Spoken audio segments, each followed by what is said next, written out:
میں مبلغ بنوں سنتوں کا، خوب چرچا کروں سنتوں کا، ہو کرم بہر خاک مدینہ۔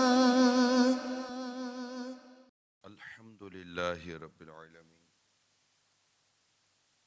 والصلاة والسلام علی سید المرسلین، اما بعد فاعوذ باللہ من الشیطان الرجیم، بسم اللہ الرحمن الرحیم، الصلاة والسلام علیک یا رسول اللہ،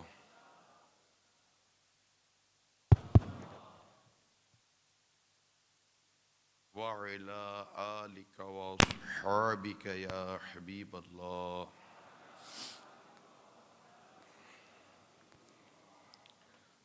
الصلاة والسلام علیک یا نبی اللہ،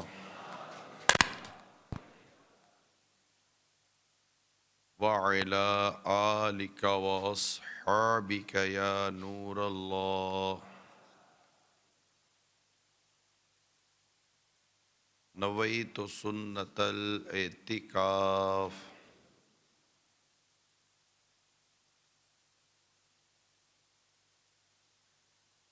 میٹھے میٹھے اسلامی بھائیوں، جب کبھی مسجد میں داخل ہوں، یاد کر کر اعتکاف کی نیت ضرور کر لیا کیجیے۔ یاد رہے مسجد میں کھانا پینا، سونا، سحری، افطار وغیرہ اس کی اجازت نہیں ہوتی۔ اگر آپ نے اعتکاف کی نیت کر لی ہوگی تو یہ امور ضمناً جائز ہو جائیں گے، اور پھر اعتکاف کر لینے سے بیٹھے بیٹھے مفت کا ثواب بھی ملتا ہے کہ آپ جب تک اعتکاف کی نیت سے مسجد میں ہوں گے انشاءاللہ تعالی اعتکاف کا ثواب ملتا رہے گا۔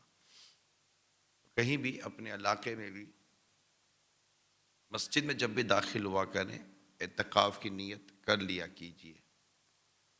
ماشاءاللہ اس وقت دور دراز سے سفر کر کے ملک سے بھی ہیں اور بیرون ملک سے بھی اسلامی بھائی دعوت اسلامی کے عالمی مدنی مرکز فیضان مدینہ باب المدینہ کراچی پاکستان میں آئے ہوئے ہیں، اور ایک تعداد ہے جو شہدائے کربلا کے ایصال ثواب کے لیے یہاں جمع ہوئی ہے۔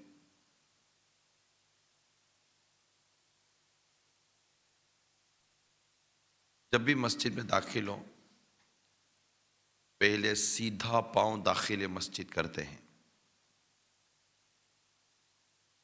ہم اللہ کے گھر میں حاضر تو ہوتے ہیں، لیکن حقیقتاً اس کے سنتیں اور آداب ہمارے چونکہ علم میں نہیں ہوتے، لہٰذا ہم عمل نہیں کر پاتے۔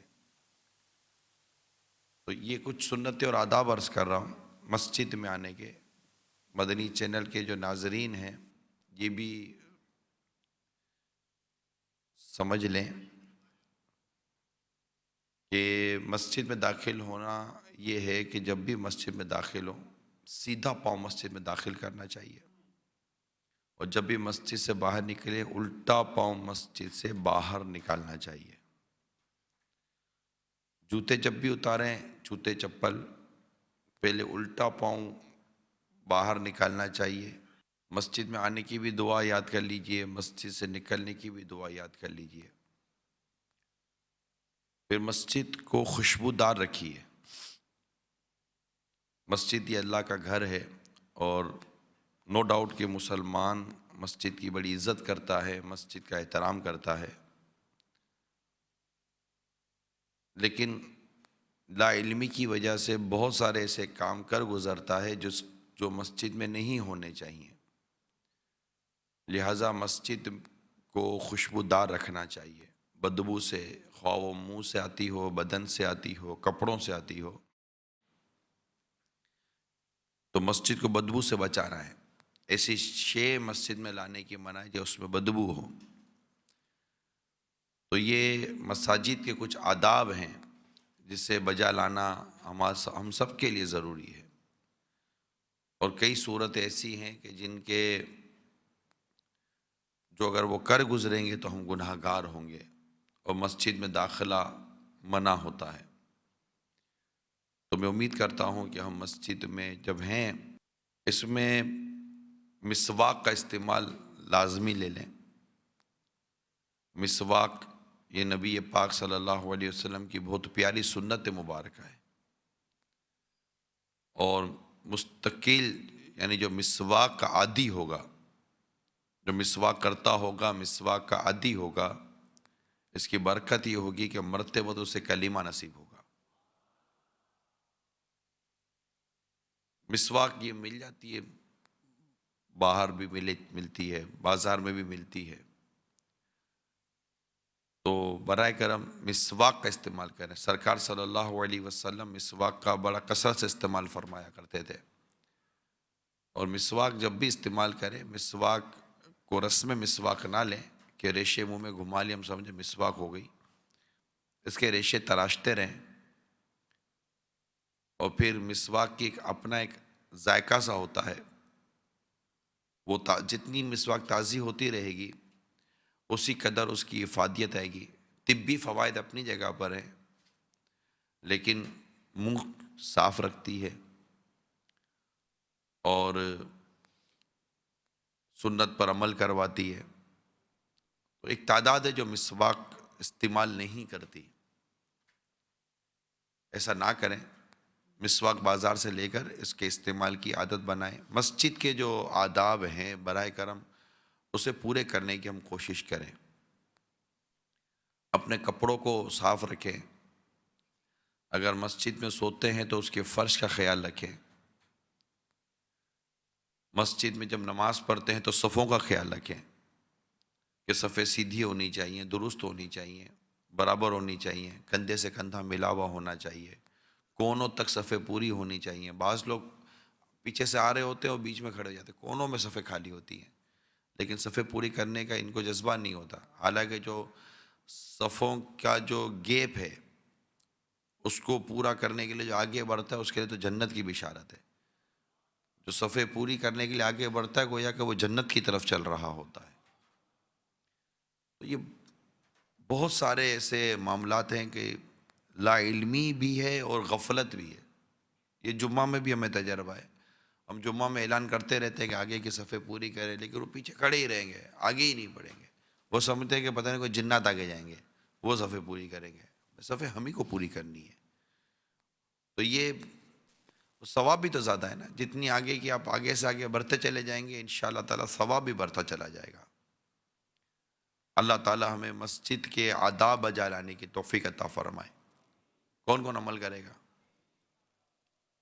بالکل عمل کریں، اپنے کپڑوں کو پاک صاف رکھیں، بدبو سے بچا کر رکھیں، ایک مناسب سی عطر کی شیشی اگر میسر ہو تو جیب میں رکھیں، کسی سے مانگنے کی ضرورت نہیں ہے، یا ذرا عطر دینا کپڑوں پہ لگانا ہے۔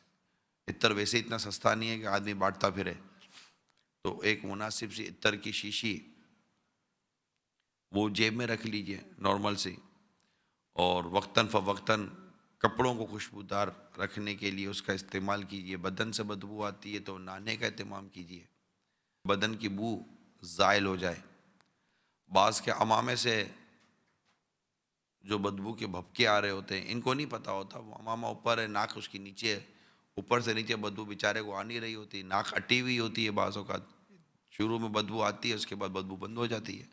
ساتھ والا اذیت میں ہوتا ہے، اس کو نہیں سمجھ پڑتی، اس کو کرتے سے بدبو آ رہی ہوتی ہے، گردن کی کونوں سے اس کے پاس پسینے کی بدبو آ رہی ہوتی ہے، اس کو نہیں اتنی شاید سمجھ پڑتی۔ بعضوں کا چادر سے بدبو آ رہی ہوتی ہے، بعضوں کے پاس تولیے ہوتے ہیں، وہ تولیے جب ایک سے نکالتے ہیں تو تولیے میں بدبو آ رہی ہوتی ہے، اور ان کو نہیں سمجھ پڑتی کہ ہمارے کپڑوں سے، ہمارے امامے سے، ہماری ٹوپی سے، ہماری چادر سے، ہمارے کرتے سے بدبو کے بھپکے آ رہے ہیں۔ ان کو شاید اندازہ نہیں ہوتا، لیکن آ رہی ہوتی ہے، ٹھیک ٹھاک آ رہی ہوتی ہے۔ اور بعض اوقات سامنے والے میں ہمت نہیں ہوتی کہ آپ کو کہہ سکے کہ آپ کے کپڑے سے یا آپ کے امامے سے بدبو آ رہی ہے، خود ہی اس کا اہتمام کریں. اب چاہے گھر کے اندر ہیں، محلے میں ہیں، مسجد میں ہیں، بازار میں. مسجد میں تو احکام سخت ہو جاتے ہیں. ہر جگہ اپنے آپ کو خوشبودار رکھنے کی کوشش کیجیے. انسان کی فطرت ہے، نیچر ہے کہ وہ بدبو سے دور بھاگتا ہے. آپ بھی دور بھاگتے ہیں.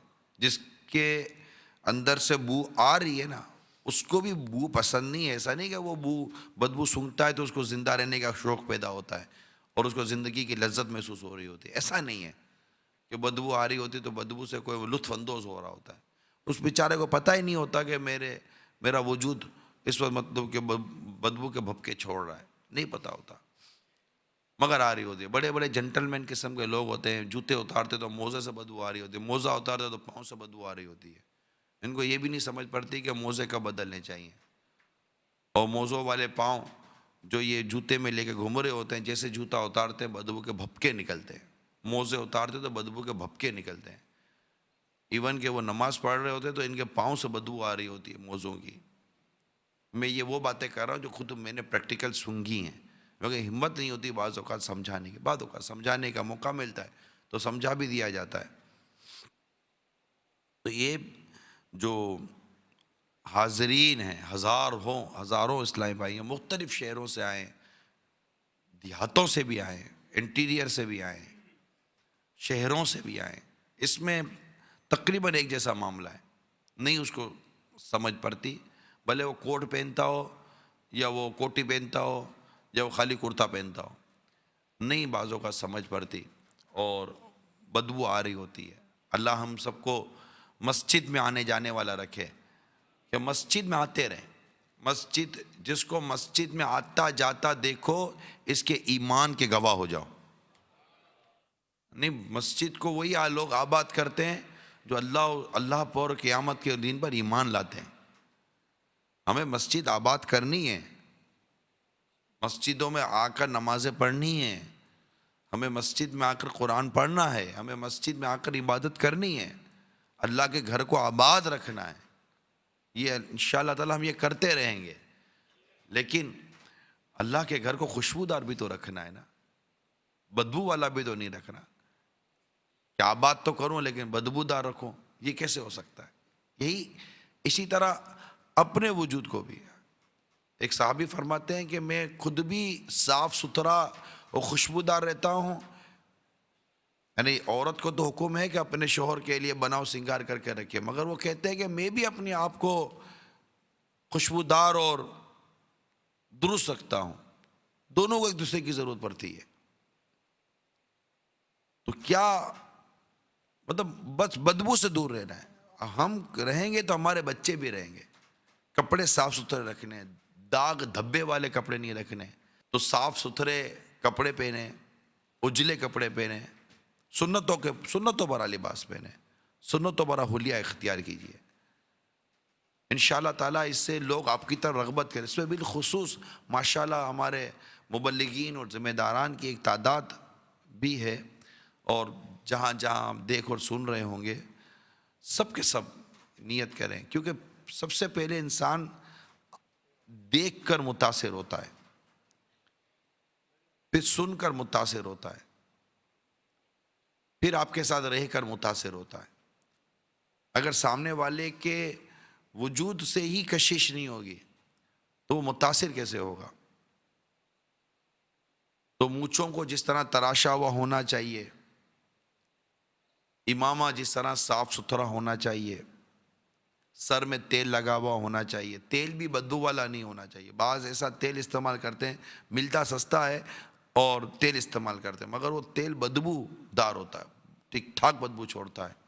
اور پھر اس پر 7 دن تک، 8 دن تک، 10 دن تک امامہ شریف بندھا ہوا ہے، ایسے کیسے ہی ٹوپی پر باندھا ہوا ہے، سخت ٹوپی پر یوں ہی رکھا ہے، یوں ہی پہن لیا، یوں ہی رکھا ہے، یوں ہی پہن لیا. تو اب وہ اندر میں پوری وہ ٹوپی بھی ہوتی ہے نا، وہ تیل سے تر بتر ہوئی ہوتی ہے. سب کو نوازتا ہے یہ تیلوں سے. اور سر بند کا وہ مزاج نہیں ہے کہ سر بند بھی باندھے. تو نرم ٹوپی پر، چپری ٹوپی، نرم چپری ٹوپی پر امامہ باندھیں، امامہ کھولتے رہیں پھر باندھتے رہیں، اچھی اچھی نیتوں کے ساتھ کھولتے رہیں گے، باندھتے رہیں گے، کھولتے رہیں گے. تو ہر پیج پر انشاءاللہ تعالیٰ گناہ بھی اترتے چلے جائیں گے، اور باندھتے رہیں گے تو ہر پیج پر انشاءاللہ نور ملتا چلا جائے گا. یہ کچھ آداب بیان کیے ہیں میں نے، معاشرتی آداب بھی ہیں، مسجد کے بھی اس میں آداب شامل تھے، گھر کے بھی آداب شامل تھے. اب آپ بچے کو لے لیں گے اپنے قریب، بلائیں گے بیٹا ہو تو بیٹا نہیں آتا، بیٹے کو بیٹا کیا بولے گا، ابو آپ سے بدبو آتی ہے، تو نہیں آتا. آپ کو بیٹے سے بھی بو آئے گی تو آپ بولو گے کہ ذرا اس کو، بیٹے کو بھی پیار کرنا ہوتا ہے. تو بیٹا بھی صاف ستھرا ہو، گھر میں سب صاف ستھرے ہوں، خوشبو جائز اور طیب، پاک طیب خوشبو کا استعمال ہو، مسجدیں خوشبودار رہیں، ہمارے بالکل ماحول ہمارا خوشبودار ہونا چاہیے. اپنے چپل پر غور کیجئے، چپل ایسے بعض اوقات میلے ہوتے، پتہ نہیں اس کو جب سے لیے تب سے دھوئی نہیں ہے. چپل بھی تو دھوئے جاتے ہیں. جب آپ پاؤں دھوتے تھے، جو شے آپ کے پاؤں کو آلودگی سے بچاتی ہے، جو شے آپ کے پاؤں کو آلودگی سے، گندگی سے بچاتی ہے، تو گویا کہ وہ باہر کی آلودگی گندگی خود اپنے اوپر لے لیتی ہے نا، تو اس کو بھی تو دھونے کی حاجت پڑے گی نہیں پڑے گی.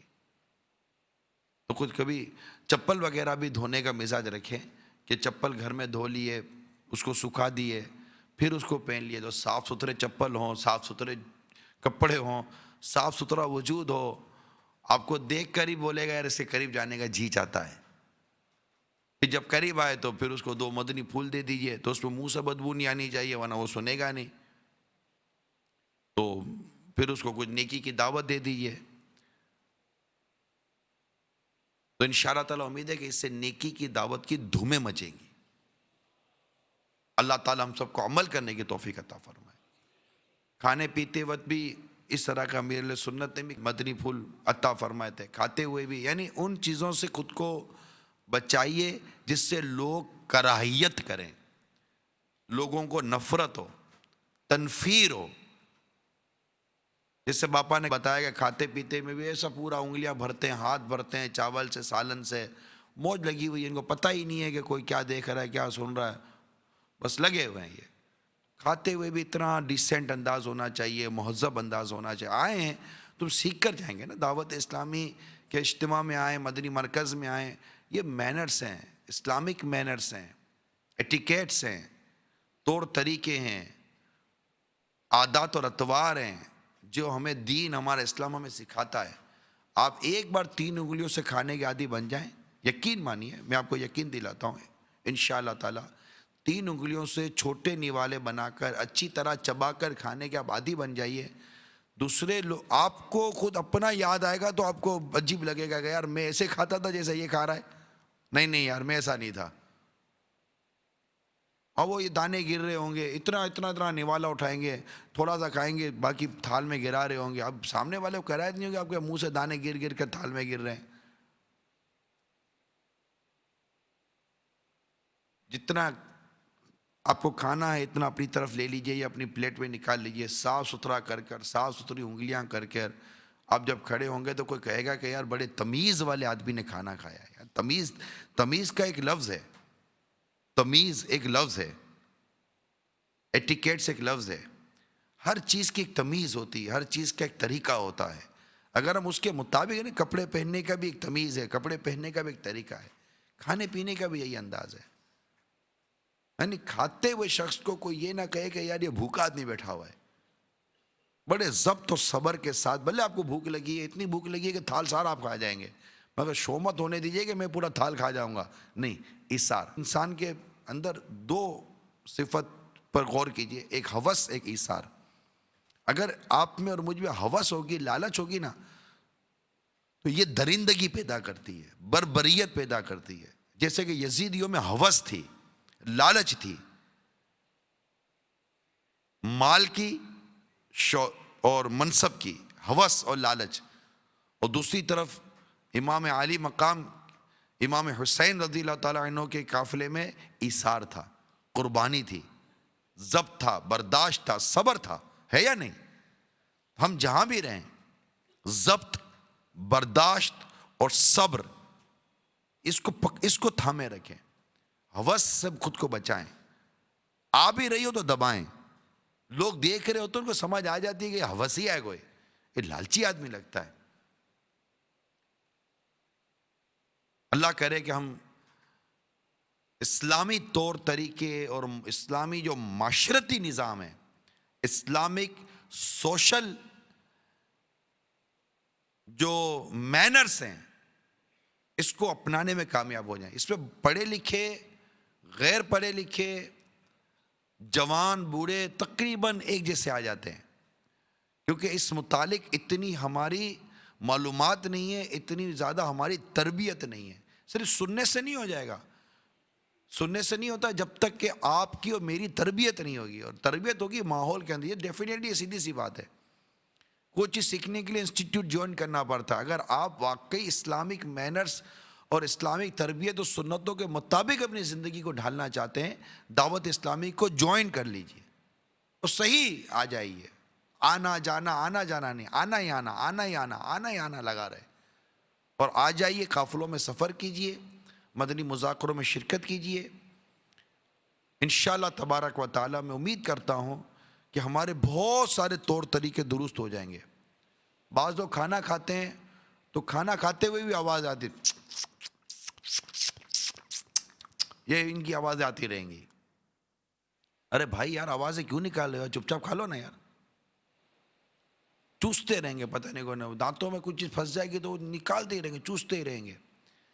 بغیر آواز کے بھی کھایا جا سکتا ہے. چائے پیئیں گے تو سارے، جیسے کہ 4 آدمی ادھر کے 4 آدمی ادھر کے، پتہ چلے گا کہ صاحب چسکی لے رہے کر کے ایسا زوردار طرح کا یہ چسکا لیں گے کہ بس آدمی سنتا رہ جائے. بھائی بغیر بھی آواز کے بھی تو چائے پی جا سکتی ہے.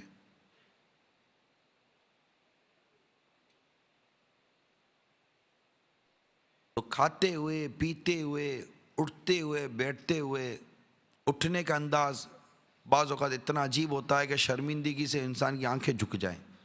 بیٹھنے کا انداز ایسا عجیب ہوتا ہے، پینٹ پہنی ہوئی ہوگی اور بس بیٹھنے کا بھی انداز نہیں آتا ہوگا. کرتا پہنا ہوگا تو گھٹنے سے اوپر کا تو کرتا ہے. یہ کیا پردے میں پردہ کرائے گا آپ کے؟ سوچئے ذرا، پلیز سوچئے. گھر میں آپ گھومتے پھرتے ہیں، مائیں بہنیں گھر میں ہوتی ہیں، اتنا سا چھوٹا سا بنیان ہوتا ہے، بعضوں کا پیٹ بھی نظر آ رہا ہوتا ہے، پتہ نہیں کیا نظر آ رہا ہوتا. کرتے اتارتے ہیں، اتنا چھوٹا سا بنیان ہوتا ہے، گھر میں مائیں بہنیں ہو رہی ہوتی ہیں اور موسو گھوم پھر رہے ہوتے ہیں، کوئی اندازہ ہی نہیں ہے. آپ تصور کیجئے، آپ کو اندازہ ہو جائے گا جو کچھ میں کہنا چاہ رہا ہوں. یا پھر بنیان پہنیے تو بنیان اتنا بڑا پہنیے کہ جو کم از کم گھٹنوں تک تو آ جائے آپ کے. حیا ایسی شے ہے کہ حیا جتنی ہونا اچھی ہے، حیا جتنی ہو اچھی ہے. یہ گھر کے مینرز ہیں.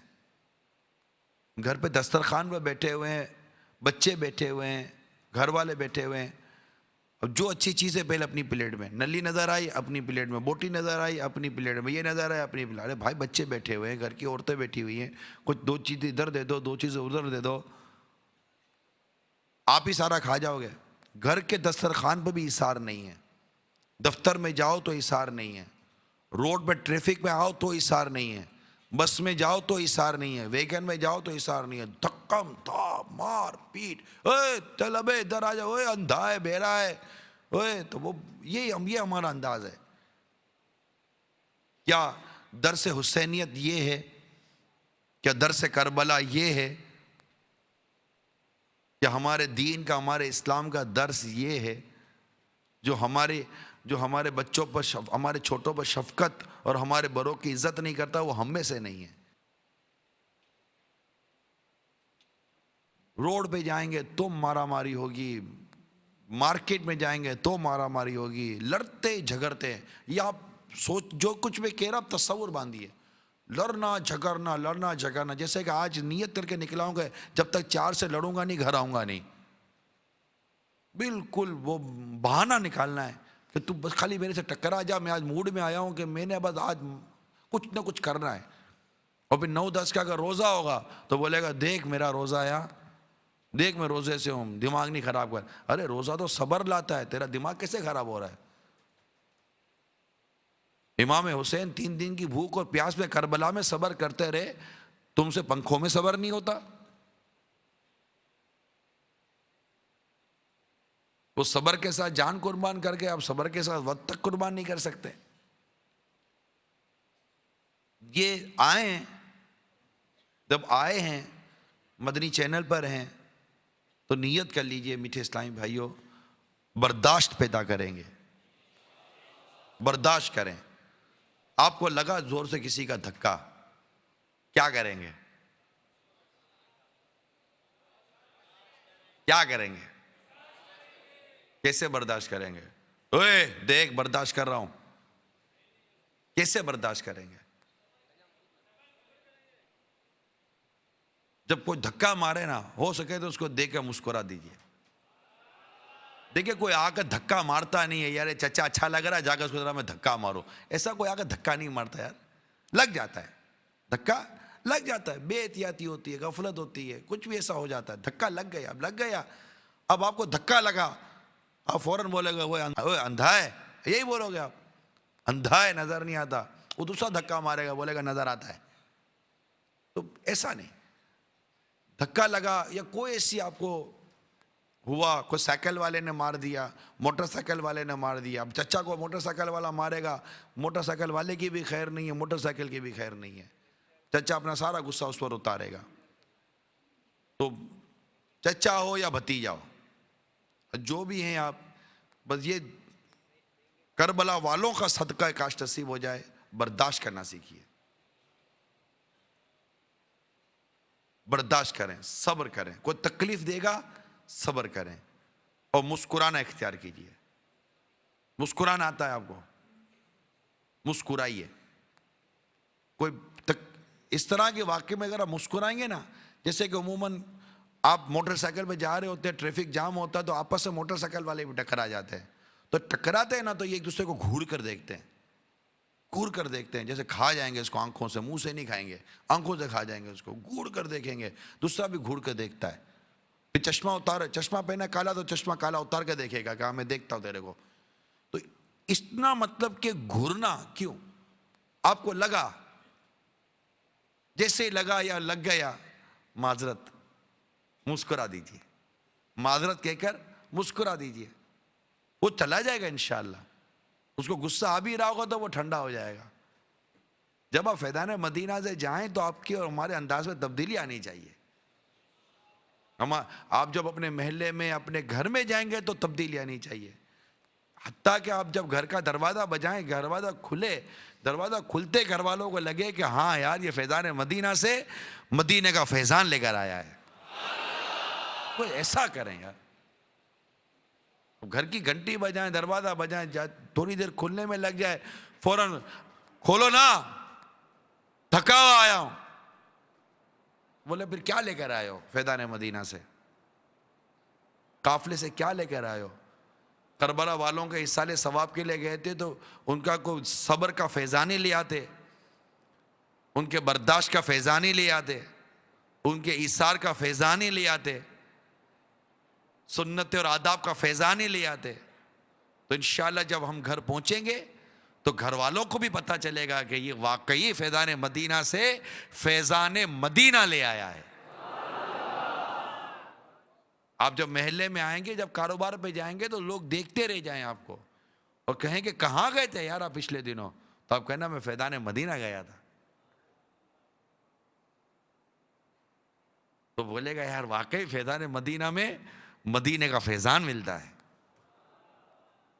اپنے اندر کردار میں تبدیلی لائیے، غصے کی عادت، یعنی آپ اتمام حجت پڑھیں، امام حسین رضی اللہ تعالیٰ عنہ نے جو کربلا کے میدان میں اتمام حجت کی، کئی مرتبہ جا جا کر یزیدیوں کو سمجھایا کہ تم مجھے جانتے ہو، تم مجھے پہچانتے ہو، میرے فضائل تم نے سنے ہیں، میں تمہارے نانا کا نواسا ہوں، میں نے تمہارے کسی کو قتل نہیں کیا، کسی کو نہیں مارا، مجھے تو خود مکتوب دے کر بلایا گیا ہے، مجھے تو دعوت دے کر بلایا گیا ہے، اب بھی اگر وہ لوگ بے وفا ہو گئے ہیں تو میں واپس چلا جاتا ہوں، مجھے واپس چلے جانے دو۔ اتمام حجت کرتے رہے، بیان کرتے رہے، سامنے والے بدتمیزیاں کرتے رہے، آپ بدتمیزی کا جواب معاذ اللہ کسی اور انداز سے نہیں دیتے تھے، ہاں بدتمیزی کے جواب دیے میرے آقا امام حسین نے وہ ایسے دیے کہ آپ کی کرامتیں ظاہر ہوتی تھی، اور بدتمیزی کرنے والا، گستاخی کرنے والا وہیں پر ذلیل اور رسوا ہو کر مر جایا کرتا تھا۔ یہ آپ کی کرامت تھی، آپ کی برکتیں تھی، آپ کا ضبط تھا، آپ کا صبر تھا۔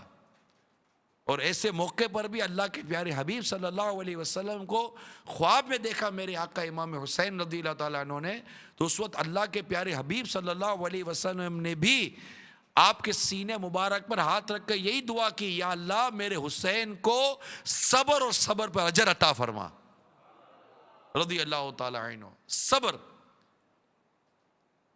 ہمیں صبر نہیں ہے، ہم فوراً بوائل ہو جاتے ہیں، فوراً جیسے بلاسٹ ہو جاتے ہیں، پھٹتے ہیں، اپنے گھر والوں پر پھٹتے ہیں، ایک تو دوسرے پھٹتے ہیں، یا ہم اپنے مزاج کو پھاڑتے ہیں، کبھی گھر میں پھاڑتے ہیں، کبھی محلے میں پھاڑتے ہیں، کبھی بازار میں پھاڑتے ہیں، کبھی دکان پر پھاڑتے ہیں، کبھی سامان لینے جاؤ، فروٹ لینے جاؤ تو فروٹ والے سے بھی لوگ ڈرتے ہیں، اب دودھ لینے جاؤ دودھ والے سے لڑ پڑیں گے، کپڑا لینے جاؤ تو کپڑے والے سے لڑ پڑیں گے، بس میں بیٹھو تو کنڈکٹر سے لڑ پڑیں گے، ڈرائیور سے بات کرو تو ڈرائیور سے لڑ پڑیں گے، گھر میں جاؤ تو بیوی سے لڑ پڑیں گے، بیوی کو دیکھو تو وہ بچوں سے بھی لڑتی ہے تو آنے والے شور سے بھی لڑتی ہے، سب سے ایک طرح سے لڑائی لگی ہوئی ہے، جنگ لگی ہوئی ہے۔ بات کرتے ہیں کہ جناب ملک میں امن ہو جائے، ارے خدا کے بندے اپنی ذات میں تو امن لا، آپ اپنی ذات میں امن نہیں لا سکے، آپ اپنی ذات کو پورا امن نہیں بنا سکے، آپ کے گھر میں بچے آپ سے امان میں نہیں ہیں، آپ کے بچوں کی امی امان میں نہیں ہے، آپ کے ماں باپ امان میں نہیں ہے، آپ کے محلے والے آپ سے امان میں نہیں ہیں، کبھی محلے میں لڑتے ہیں، کبھی وہاں لڑتے ہیں، کبھی ادھر لڑتے ہیں، کبھی ادھر لڑتے ہیں، تو مسجد میں آ جاؤ تو سب پر لڑتے ہیں، امام صاحب 2 منٹ لیٹ جاؤ تو امام صاحب سے لڑتے ہیں، نماز لمبی ہو جاؤ تو فلاں سے لڑتے ہیں، مؤذن نے اذان دینے میں تھوڑی اونچی نیچی کر دی تو اس سے لڑیں گے، تھوڑی صفائی صحیح نہیں ہوئی تو اس سے لڑیں گے، سب سے ہی لڑتے رہتے ہیں۔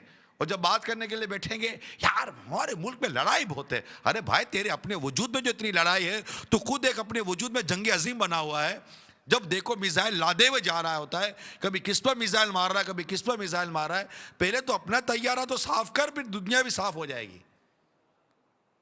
ہم خود لڑا کا طیارہ بنے ہوئے، جب دیکھو فائر، جب دیکھو فائر، زبان میں جیسے گن لگائی ہوئی ہے، وہ بھی لوڈڈ، کسی نے کچھ کہا ڈاپ فائر کر دیا، کسی نے کچھ کہا ڈائریکٹ فائر کر دیا۔ ہمارے وجود میں امن کہاں ہے؟ ہمارے وجود میں پیار کہاں ہے؟ ہمارے وجود میں صبر کہاں ہے؟ ہمارے وجود میں برداشت کہاں ہے؟ آپ بتائیے۔ تھوڑا سا کھانا 19-20 ہو جائے تو گھر میں آپ نہیں لڑتے، جو لڑتے ہیں وہ غور کریں، مدنی چینل پر بھی تو امید ہے کہ ایک تعداد بیٹھی ہوئی ہوگی۔ تو کربلا والوں کی یاد منا رہے ہیں نا، کربلا میں صبر تھا، کربلا میں صبر تھا، کربلا میں اللہ کی رضا پر راضی رہنے کا درس تھا، کربلا میں امتحان پر پورا ہونے کا درس تھا، کربلا میں ہمت تھی، کربلا میں طاقت تھی، کربلا میں اللہ اور اس کے رسول کے نام پر مٹ جانے کا جذبہ تھا۔ اللہ کی رضا پر راضی رہنے کا درس دیکھیے کربلا کے واقعے میں، کہ امام حسین رضی اللہ تعالیٰ عنہ کی جب ولادت ہوتی ہے، ولادت کے بعد ہی مشہور ہو گیا کہ آپ کی شہادت ہوگی، یہ آپ کی ولادت سے مشہور تھا کہ آپ کی شہادت ہوگی۔ کچھ سرکار صلی اللہ علیہ وسلم کو علم تھا کہ میرا حسین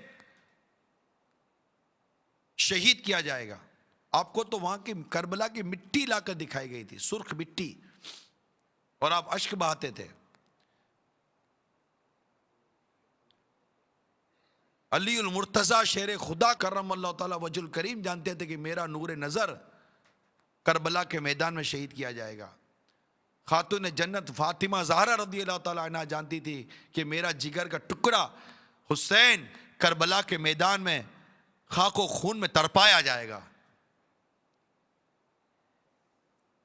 اہل بیت کے گھرانے والے جانتے تھے، امام حسن جانتے تھے میرا حسین کربلا کے میدان میں شہید کیا جائے گا، یعنی قتل کیا جائے گا۔ صحابہ کرام جانتے تھے، جیت صحابہ جانتے تھے، یعنی آپ کی ولادت سے ہی مشہور تھا کہ حسین رضی اللہ تعالی عنہ کربلا کے میدان میں شہید کیے جائیں گے۔ لیکن ہم نے کتابوں میں نہیں پڑھا، بلکہ یہ تو صراحت ہے کہ کیا سرکار صلی اللہ علیہ وسلم نے دعا کی، مولا میرے حسین کو اس آزمائش سے بچا لے؟ حالانکہ میرے آقا کی تو دعا قبول ہی قبول ہے.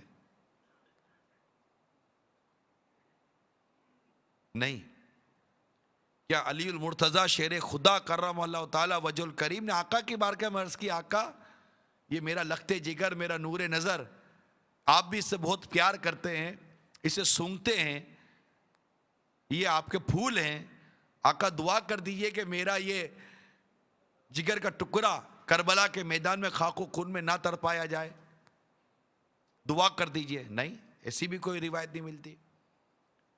خاتون جنت رضی اللہ تعالی عنہا، میرے آقا کتنی محبت کرتے تھے ان سے، کیا انہوں نے آ کر عرض کی، آقا میری آنکھوں کا تارا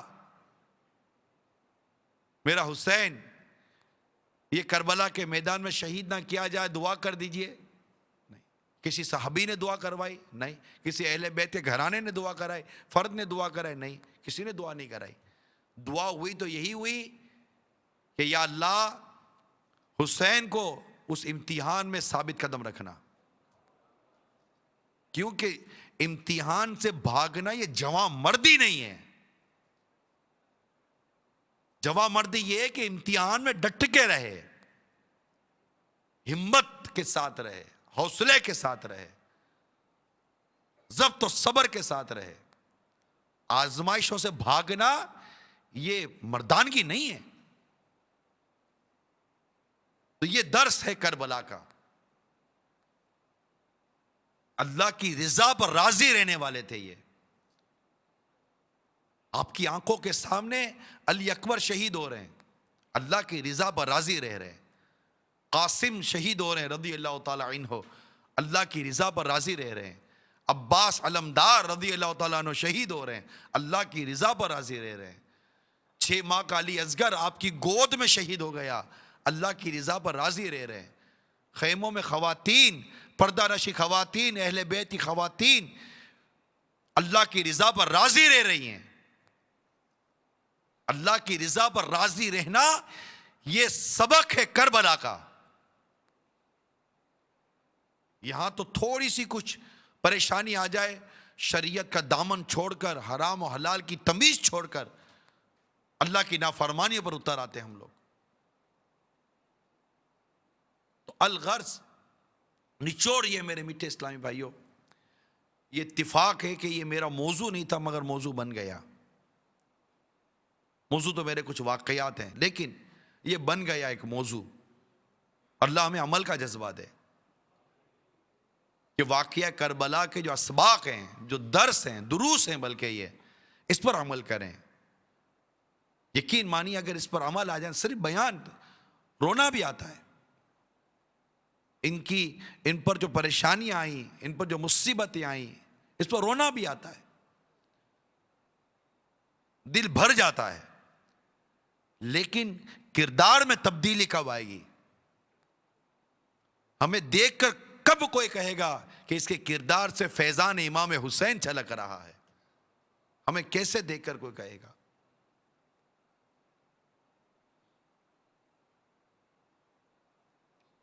تو اللہ کی راہ میں اپنی جان قربان کرنا، اپنا مال قربان کرنا، اپنا سب کچھ قربان کر دینا، یہ ہے اسباق کربلا، درس کربلا. اور اس پر ہمیں عمل کرنا چاہیے. کل بھی میں نے اسی پر عرض کی تھی کہ کچھ ایسا کریں کہ یہ ایام ہماری کردار کی تبدیلی کا سبب بنے. جیسے کل کچھ ظاہری کردار بدلنے پر عرض کیا تھا، لیکن ہمارے باطن کے اندر، یعنی ہمارے وجود کے اندر جو برداشت نہیں ہے، ضبط نہیں ہے، ہم لڑ پڑتے ہیں، فوراً بلاسٹ ہو جاتے ہیں. یوں سمجھے کہ ہمارا جو مزاج ہے نا، یہ پہلے سے ہی ہاف بوائل ہے، نیم گرم پانی والا ہمارا مزاج ہے. تھوڑی سی خلاف مزاج کی آگ جلتی ہے، ہم فوراً ابل پڑتے ہیں، گھر میں لڑ پڑتے ہیں. غصے میں لوگ طلاق دے دیں. بس طلاق کون محبت میں دے گا؟ غصے میں ہی دے گا یار. چھوٹی چھوٹی باتوں پر طلاق. برداشت اور صبر نہیں ہے. چھوٹی چھوٹی باتوں پر اٹھا کر تیزاب اپنی گھر کی عورت کے منہ پر ڈال دیتے ہیں. برداشت نہیں ہے. غیرت کے نام پر خود کو تو خودکشی کرتے ہی ہیں, بیوی بچوں اور گھر والوں کو بھی قتل کر دیتے ہیں خنجر سے مار کر. آپ کو نہیں پتا جو میں کہہ رہا ہوں, کیا یہ نہیں ہو رہا؟ غیرت کے نام پر کر رہے ہیں. کیا قوت برداشت نہیں ہے؟ دیکھتے ہیں فوراً سمجھتے ہیں کہ پتہ نہیں یہ کیا ہو رہا ہے. جاتے ہیں کھنجر اٹھاتے ہیں, پہلے بچے کی ماں کو ماریں گے, پھر بچے لپٹیں گے ہوتے ان کو قتل کریں گے, خون کر دیں گے, پھر خود کو بھی مار دیں گے, گولیاں کھا لیں گے. ماں میں برداشت نہیں ہے, بچے اٹھاتی ہے دریا میں کود جاتی ہے, مر جاتی ہے, خودکشی کر لیتی ہے, بچوں کا قتل بھی کر دیتی ہے. قوت برداشت نہیں ہے. اگر قوت برداشت ہو, اللہ کی رضا پر راضی رہنے کا جذبہ ہو, تو کیا کوئی یوں بھوک کی وجہ سے, غربت کی وجہ سے خودکشیاں کرے گا؟ کبھی بھی نہیں. خودکشی کیوں کر رہے ہیں لوگ؟ ایک تو جہالت, علم کی کمی, پھر کربلا والوں کا یہ درس, اتنی پریشانیاں ہیں.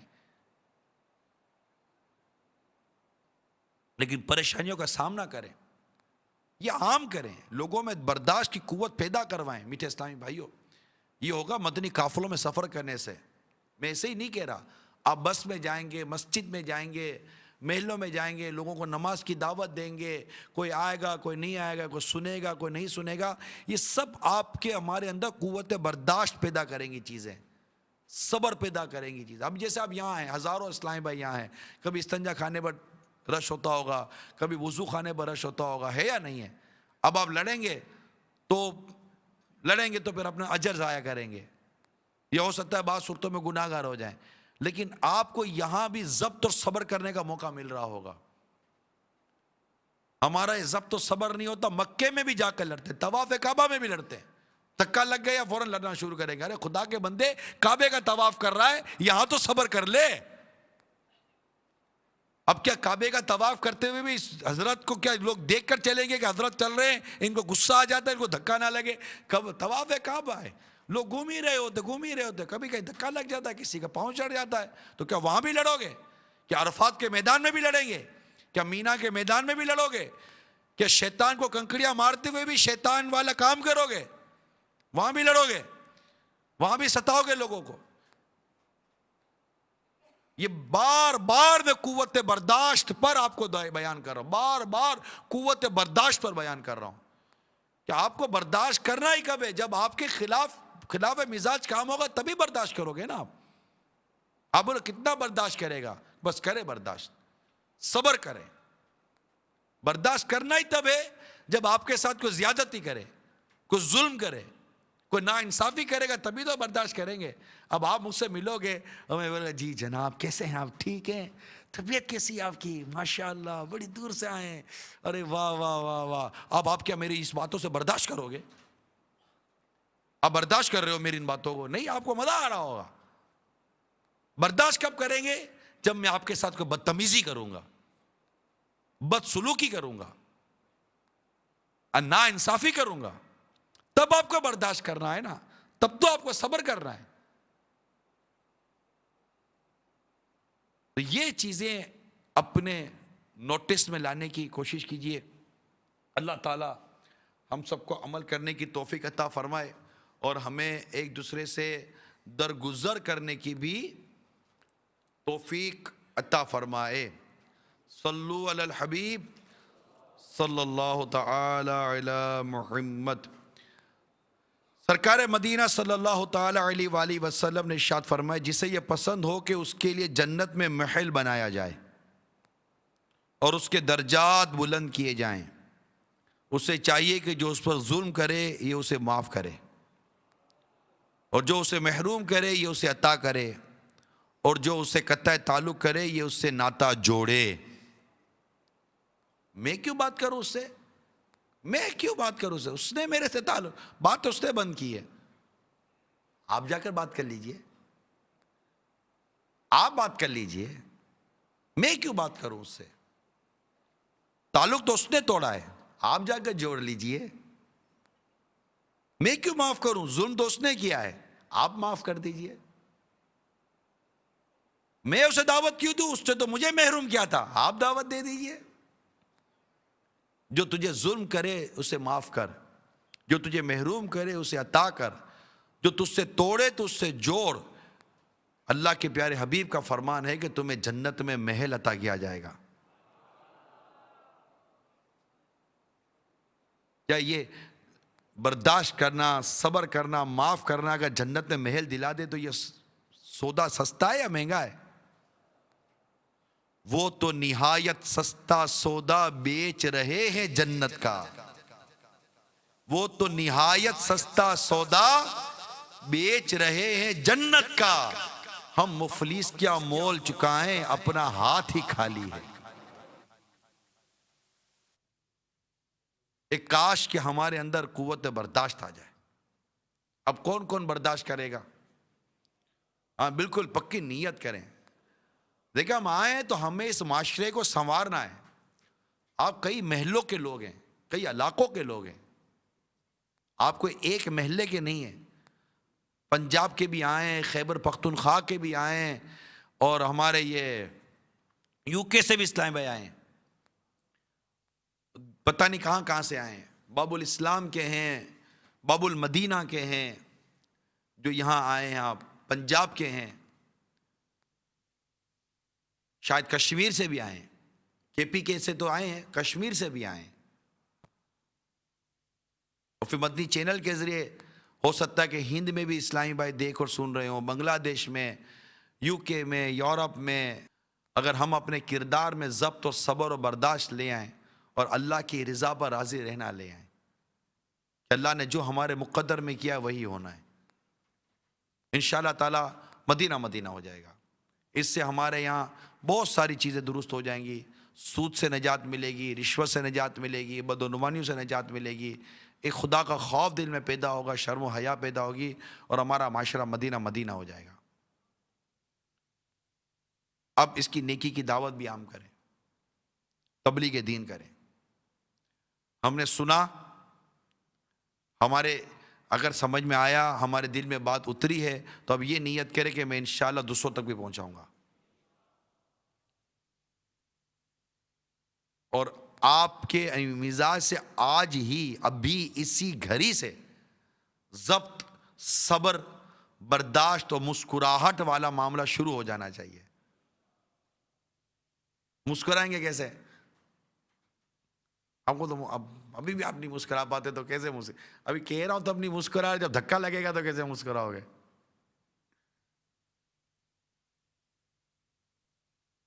مسکرانا بھی صدقہ ہے۔ ایک صحابی فرماتے ہیں کہ بخاری شریف کی حدیث ہے کہ میں نے جب بھی سرکار کو دیکھا مسکراتے ہوئے ہی دیکھا، صلی اللہ تعالی علیہ وسلم۔ اب ایک موقع محال ہوتا ہے، اب کوئی آپ کو آ کر کہے گا کہ وہ میرے ابو کا انتقال ہو گیا ہے تو آپ مسکراؤ گے تو نہیں نا، کہ مجھے مسکرانے کا سمجھایا گیا تھا، اب اس کے باپ کا انتقال ہوگا اور آپ مسکراتے رہیں گے؟ نہیں، اب وہاں افسوس کریں گے، اس کے سامنے دکھ کا اظہار کریں گے، اس کے ساتھ تعزیت کریں گے۔ لیکن نارملی طور پر انشاءاللہ تعالیٰ اگر ہم اس طرح رہیں گے نا، یقین مانیے نہ رکشے میں لڑائی ہوگی، نہ ویگن میں لڑائی ہوگی، نہ محلے میں لڑائی ہوگی، نہ ہوٹل میں لڑائی ہوگی، امن ہو جائے گا۔ آپ اپنے کردار میں امن لے آئیے، انشاءاللہ ملک میں امن ہو جائے گا۔ آج ملک میں امن، پیار اور محبت کی باتیں ہیں نا، ایک موضوع ہے امن پیار محبت ہونا چاہیے، امن پیار محبت ہونا چاہیے۔ آپ ہو جاؤ امن پیار اور محبت کے پیکر، انشاءاللہ سب مدینہ مدینہ ہو جائے گا۔ آپ ہو جائیے نا، آپ اپنے کردار میں امن لے آئیے نا، اپنے کردار میں پیار لے آئیے، اپنے کردار میں صبر لے آئیے، برداشت لے آئیے، ایک دوسرے کو قبول کرنے کا جذبہ لے آئیے۔ پھر ایک اور بات، میرا حق مجھے دے دو، ایک آواز ہے میرا حق مجھے دے دو۔ ہر کوئی اگر اپنا ہی حق مانگتا رہے گا تو دوسروں کا حق کون دے گا؟ آپ اپنا ذہن یہ بنائیے کہ میں نے دوسروں کا حق ادا کرنا ہے۔ آپ اپنا ذہن کیا بنائیں گے؟ یعنی ہر فرد یہ ذہن بنائے کہ میں نے ماں باپ کا حق ادا کرنا ہے، میں نے پڑوسیوں کا حق ادا کرنا ہے، میں نے اولاد کا حق ادا کرنا ہے، بچوں کی امی کا حق ادا کرنا ہے، میں نے کرنا ہے۔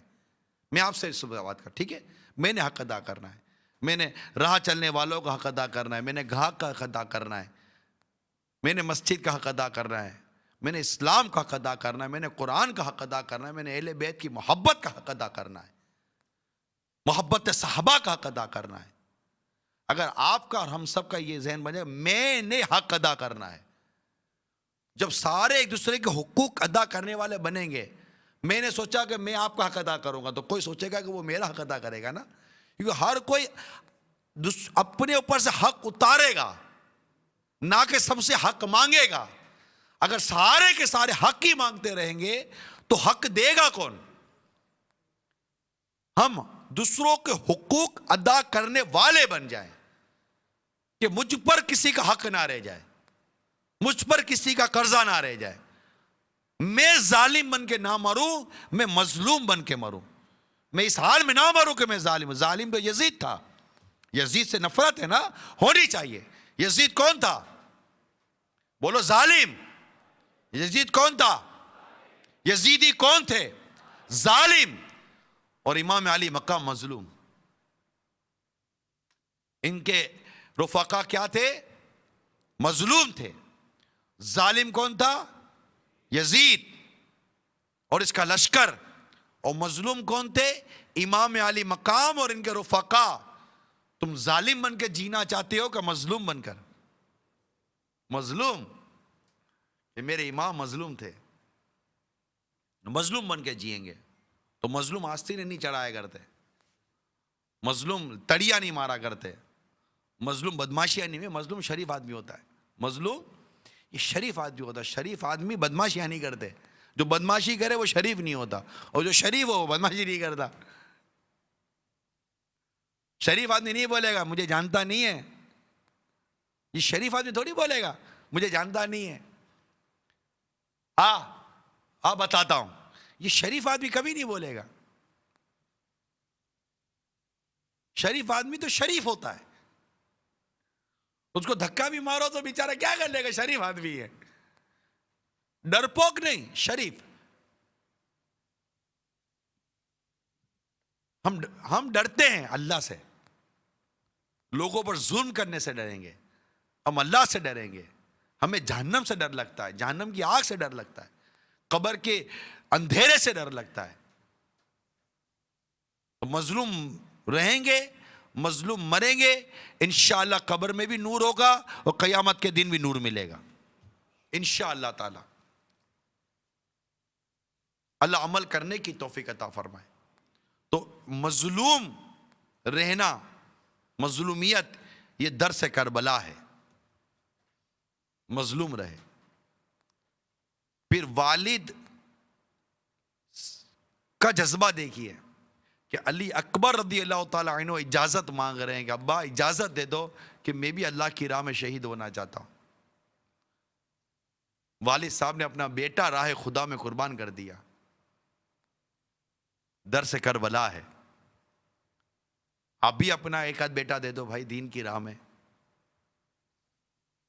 کہ بیٹا آپ جاؤ اور دین متین کی خدمت کرو، سنت کی خدمت کرو۔ یہ دعوت اسلام والے 12 ماہ کہتے ہیں نا، تم 12 ماہ کے قافلے میں چلے جاؤ، جاؤ بیٹا 12 ماہ کے قافلے میں جاؤ۔ تو یہ کاش کہ ہمیں جذبہ نصیب ہو جائے کہ 12 ماہ کے قافلوں میں سفر کر جائیں۔ ایک بزرگ نے اپنی اولاد اللہ کی راہ میں وقف کر دی، گھومتے رہے گھومتے رہے گھومتے رہے گھومتے رہے، اللہ کی راہ میں گھومتے رہے۔ برسوں کے بعد ماں باپ کی یاد آئی، گھر پہنچے، دروازہ بجایا، کون؟ جواب میں انہوں نے اپنا نام بتایا، آپ کا بیٹا فلاں۔ کہا ہمارا ایک ہی بیٹا تھا اس نام کا، ہم نے اسے اللہ کی راہ میں دے دیا، اور جو ہم اللہ کی راہ میں دے دیتے ہیں اس کو واپس نہیں لیتے۔ یہ کہہ کہ دروازے سے ہی اپنا بیٹا واپس کر دیا۔ تو کیا یہ نہیں ہو سکتا کہ آج اتنے ہزاروں، اور ہو سکتا ہے مدنی چینل پہ لاکھوں عاشقان اہل بیت، عاشقان صحابہ ہوں، کیا یہ نہیں ہو سکتا کہ آپ کے گھر کا ایک فرد، ایک بیٹا، جب میں والد صاحب سے عرض کر رہا ہوں فی الحال، ایک بیٹا آپ کے گھر کا، آپ اسے اللہ کی راہ میں دے دیں۔ تصور کیجئے علی اکبر رضی اللہ تعالی عنہ کا، تصور کیجئے علی اصغر رضی اللہ تعالی عنہ کا، تصور کیجئے امام قاسم رضی اللہ تعالیٰ عنہ کا، ہم تو ان کی یاد بنانے بیٹھے نا، اور ان کی یاد میں سب سے بنیادی درس تو قربانی ہے. سب سے بنیادی درس کیا ہے؟ قربانی ہے. تو انہوں نے تو اپنی اولاد کو اللہ کے نام پر قربان کر دیا نا، جان دے دی نا. تو میں تو آپ سے یہ کہہ رہا ہوں کہ آپ اپنا ایک بیٹا، یاد کربلا، درس کربلا، اسباق کربلا پر بیان ہو رہا ہے، اب ایک بیٹا اپنا کہ اللہ کی راہ میں نہیں دے سکتے. آپ بولو گے کیسے؟ میں کہوں گا عالم بنا دو اس کو، عالم بنائیں. چلے جن کی اولاد ہے یا جن کی اولاد نہیں ہے، آگے اگر اولاد ہوئی تو عالم بناؤں گا. ہے کوئی نیت کرنے والا؟ نہیں. اچھا باقی ڈاکٹر بنائیں گے، انجینئر بنائیں گے، پروفیسر بنائیں گے، پائلٹ بنائیں گے، ہوائی جہاز دوڑائے گا. ہوائی جہاز دوڑائے گا، میم صاحب کو بھی لے جائے گا اور ماں باپ کو چھوڑ جائے گا کہ آپ رہو گھر کے اندر، میں جہاز اڑایا، میں چلا، میں یورپ چلا، میں امریکہ چلا، میں فلاں جگہ چلا، آپ رہو یہاں غربت کی زندگی گزارو. میں یہ میم صاحب کو لے کر شادی کرے گا، اڑ کے چلا جائے گا. یا پھر زیادہ پڑھا لکھا ہوگا تو اولڈ ہاؤس میں داخل کروا دے گا بوڑھے ماں باپ کو. ایک عالم ثابت نہیں کر سکتے آپ. ایک عالم ہو، واقعی عالم ہو، ایک عالم ثابت نہیں کر سکتے. عالم ہو جو اپنے ماں باپ کو اولڈ ہاؤس میں داخل کروا چکا ہو. ایک عالم. یہ جتنے اولڈ ہاؤس کے اندر ماں باپ پڑے ہوں گے نا، ان کے بچوں کا آپ ہسٹری دیکھ لیجئے، دنیا بھر میں دیکھ لیجئے. یہ بہت زیادہ پڑھے لکھے ہوں گے، بہت زیادہ وہ بن گئے ہوں گے، ان کے ماں باپ آپ کو اولڈ ہاؤس میں ملیں گے. بلکہ میرا تو یہ گمان ہے میرا، وہ دعوت اسلامی جو واقعی دعوت اسلامی والا ہوگا اور صحیح معنوں میں دعوت اسلامی کے انداز اور امیل سنت کی تعلیمات پر عمل کرنے والا ہوگا، ایسا کوئی دعوت اسلامی والا بھی آپ ثابت نہیں کر سکتے جس اپنے ماں باپ کو اولڈ ہاؤس میں داخل کروا دیا ہو. نہیں کر سکے، انشاءاللہ نہیں کریں گے. امیل سنت کا آج تک چیلنج ہے، ایک عالم کو ثابت کر دے جس نے خودکشی کی ہو.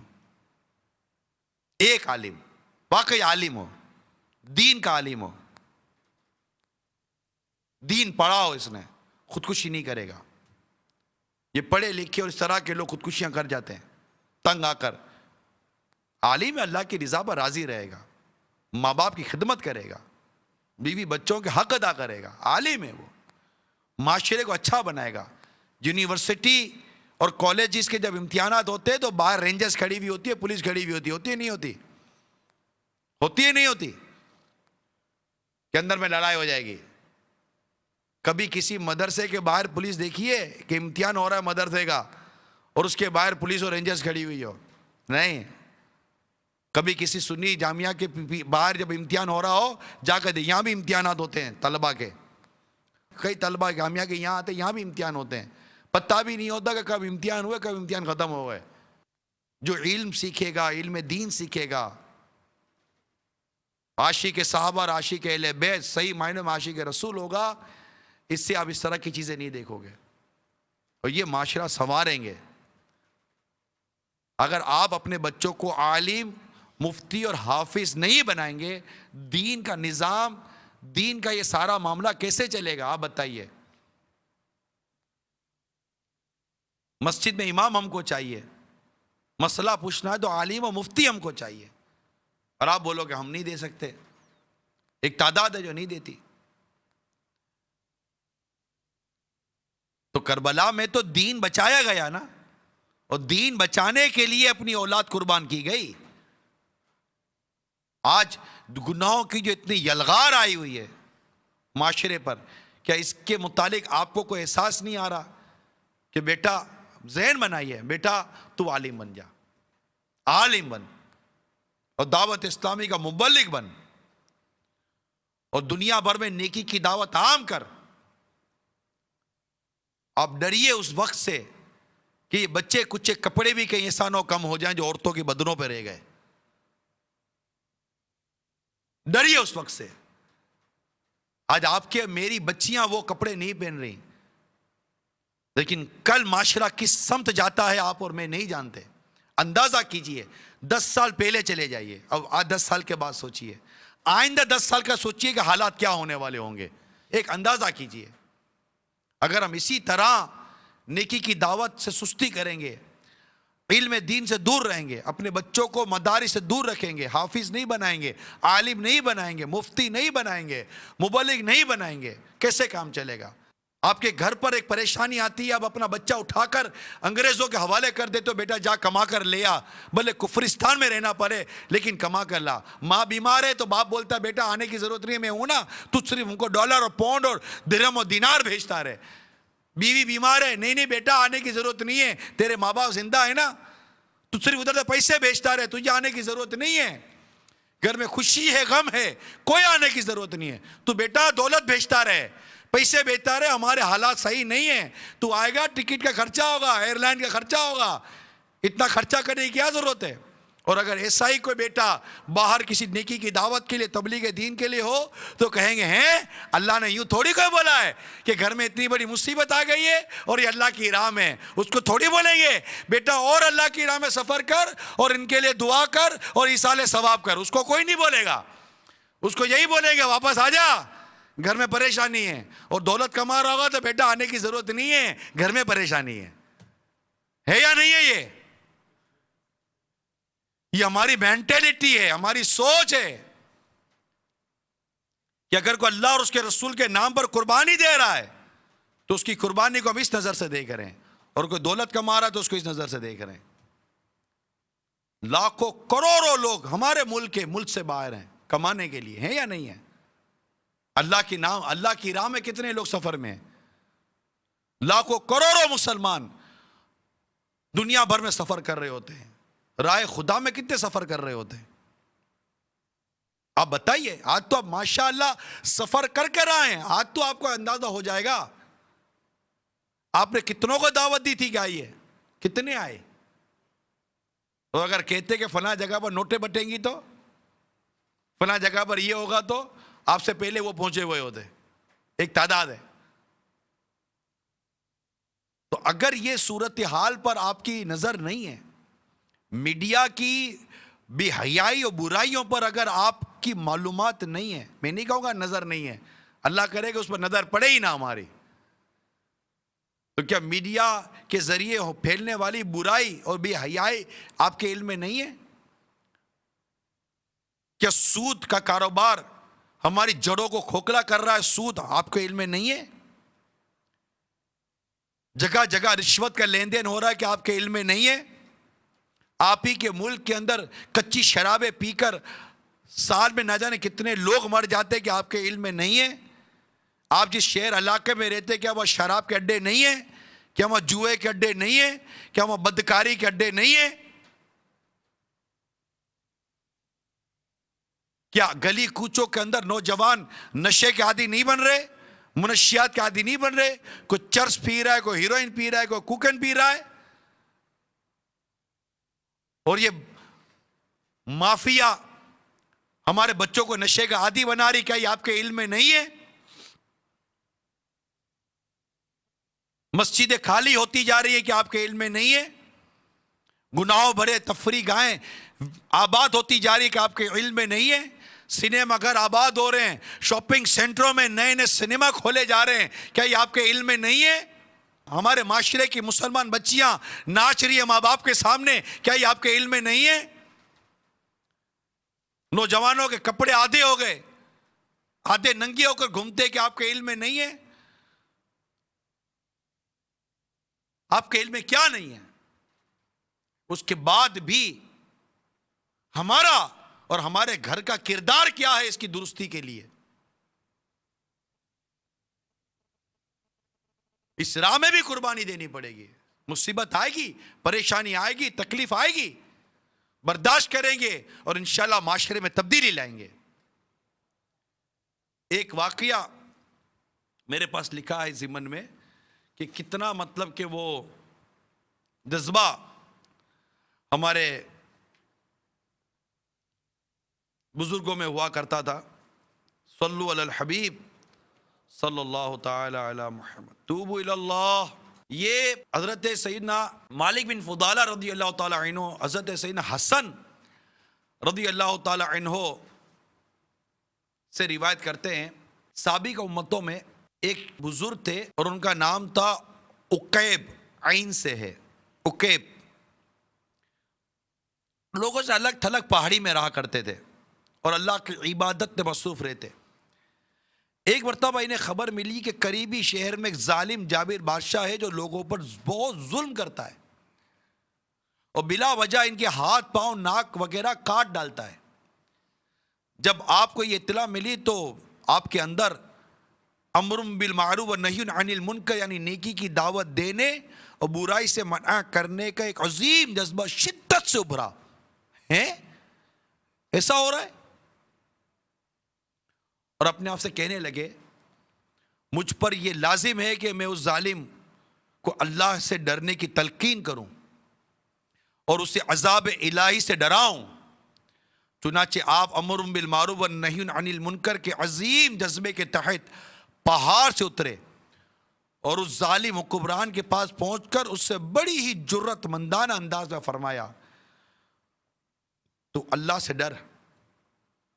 وہ بدبخت اور ظالم بادشاہ آگ بگولا ہو گیا اور بڑے تکبر کے انداز میں گستاخانہ جملے بکتے ہوئے اس سے کہنے لگا، ایک کتے، تیرے جیسا حقیر شخص مجھے اللہ سے ڈرنے کا حکم دے رہا ہے؟ میں تجھے اس گستاخی کی ضرور سزا دوں گا اور تجھے ایسی سزا دوں گا کہ آج تک دنیا میں ایسی سزا کسی کو نہیں دی گئی ہوگی۔ پھر اس ظالم نے حکم دیا، اس کے قدموں سے اس کی کھال کو اتارنا شروع کرو اور سر تک اس کی کھال اتار لو تاکہ دردناک عذاب میں مبتلا ہو اور اس کی روح تڑپ تڑپ کر تن سے جدا ہو۔ حکم پاتے ہی جلاد آگے بڑھے، اس عظیم مبلغ کو پکڑ کر زمین پر لٹایا، قدموں سے کھال اتارنا شروع کر دی۔ وہ صبر و شکر کا پیکر بنا رہا، زبان سے اف تک نہ کہا، لیکن جب ان کی کھال پیٹ تک اتار لی گئی تو درد کی شدت سے ان کے منہ سے درد بری آہ نکلی۔ انہیں فوراً حکم الہی پہنچا، اے عقیب صبر سے کام لو، ہم تجھے غم اور حزن کے گھر سے نکال کر راحت و آرام کے گھر یعنی جنت میں داخل کریں گے، اور اس تنگ و تاریک دنیا سے نکال کر وسیع و عریض جنت میں داخل کریں گے۔ حکم الہی پا کر وہ عظیم مبلغ خاموش ہو گئے اور اس دردناک تکلیف کو صبر سے برداشت کرتے رہے۔ جب ظالموں نے ان کی کھال چہرے سے چہرے تک اتار لی تو شدت درد سے دوبارہ ان کے منہ سے بے اختیار درد بری آہ نکلی۔ انہیں پھر حکم الہی پہنچا، اے عقیب تمہاری اس مصیبت پر دنیا اور آسمان کی مخلوق رو رہی ہے، تمہاری اس تکلیف نے فرشتوں کی توجہ تمہاری طرف کرا دی ہے۔ اگر تم نے تیسری بار بھی ایسی ہی درد بری آہ نکالی تو میں اس ظالم قوم پر دردناک عذاب بھیجوں گا اور انہیں شدید عذاب کا مزہ چکھاؤں گا۔ حکم الہی پا کر وہ خاموش ہو گئے اور پھر بالکل بھی منہ سے آواز نہ نکلی، اس خوف سے کہ کہیں میری آہوزاری سے اللہ میری اس قوم کو عذاب میں مبتلا نہ کر دے۔ میں نہیں چاہتا کہ میری وجہ سے کوئی عذاب میں مبتلا ہو۔ بالآخر یہ عظیم مبلغ کی تمام کھال اتار دی گئی، لیکن انہوں نے دوبارہ سسکی تک نہ لی اور اپنی جان آفرین کے سپرد کر دی۔ یہ غور کیجئے نیکی کی دعوت دینے والوں کے جذبے کیسے تھے۔ کہ کسی صورت نیکی کی دعوت دیں اور ظالم کو ظلم سے بچائیں، یہی امام حسین کرنے چلے تھے،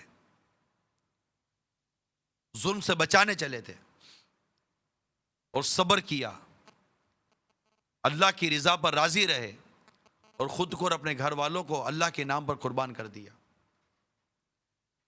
یہ تکلیفیں آتی ہیں، کبھی بھوک کی تکلیف، ہم کچھ بھی نہیں کر رہے یار، تقریباً ایک تعداد کچھ بھی نہیں کر رہی، کیا تکلیفیں نہیں ہیں؟ بھوک کی تکلیف، مہنگائی کی تکلیف، کیسی کیسی تکلیفیں آج ہمارے معاشرے میں ہمارے گھروں میں ہیں. آج تبدیلی لائیں, کچھ چینجز لائیں, انشاءاللہ امید ہے تکلیف دور ہو جائے گی, امن آ جائے گا, پیار آ جائے گا, محبتیں پیدا ہوں گی معاشرے میں. اللہ عمل کرنے کی توفیق عطا فرمائے اور ہمیں اس راہ میں یعنی اللہ کی راہ میں آنے والی تکلیفوں کو برداشت کرنے کی توفیق عطا فرمائے. حضرت آسیہ رضی اللہ تعالی عنہا, ان کی تکلیف کیسی تھی؟ فرعون کی زوجیت میں تھی. حضرت موسیٰ علیہ السلام پر جو ایمان لے آئے تھے جادوگر, اس وجہ سے, اور حضرت موسیٰ علیہ السلام پر وہ جو کہ ایمان لے آئے تھے اور آپ کی امت میں داخل ہو گئے تھے, اور جب فرعون کا اس کا علم ہوا تو اس نے طرح طرح سے سزائیں دینی شروع کی کہ کسی طرح بھی آپ ایمان سے منحرف ہو جائیں. حضرت آسیہ رضی اللہ تعالی عنہ, مگر آپ ثابت قدم رہی. آخر کار فرعون نے چل چلاتی دھوپ میں لکڑی کے تختے پر لٹا کر آپ کو چو میخا کر دیا, یعنی چار دونوں ہاتھ اور دونوں پاؤں میں لوہے کی کیلیں ٹھونک دی. ظلم بالا ظلم یہ کہ مبارک سینے پر چکی کے پاٹ رکھوا دیے کہ ہل بھی نہ سکے. اس شدید ترین اور ناقابل برداشت تکلیف میں بھی ان کے قدم نہ لڑکھڑائے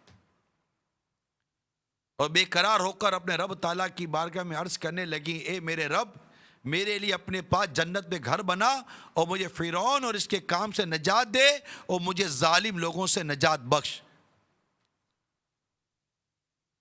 مفسر شہیر حکیم الامت مفتی احمد یار خان فرماتے اللہ تعالیٰ نے حضرت آسیہ رضی اللہ تعالی عنہا پر فرشتے مقرر فرما دیے جنہوں نے آپ پر سایہ کر لیا اور ان کا جنتی گھر انہیں دکھایا گیا, جس سے آپ ان تمام مصیبتوں کو بھول گئیں.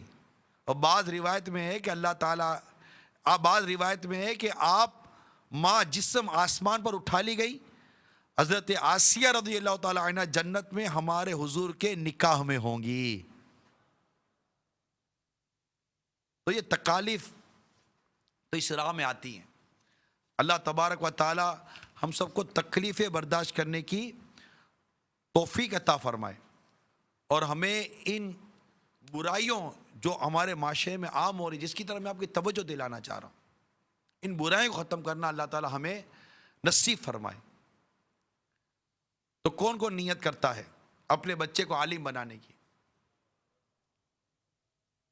مدنی چینل کے ناظرین بھی نیت کریں, عالم. آپ نیت تو کریں, اب بچوں کے نصیب بنتے کہ نہیں بنتے, بچوں کے نصیب بنتے کہ نہیں بنتے, نہیں نیت کریں. اب آپ میں سے کتنے ایسے جن کو شادی کو بھی ہو سکتا ہے کہ کئی سال لگے, تو آپ ہی کچھ بن جاؤ یار. آپ بھی اپنے آپ کو پیش کریں کہ میں اپنے آپ کو پیش کرتا ہوں نیکی کی دعوت کے لیے, سنتوں کی تبلیغ کے لیے. خود کو پیش کریں, آگے آئیں, اللہ تعالیٰ آپ کو اس کا اجر عطا فرمائے گا.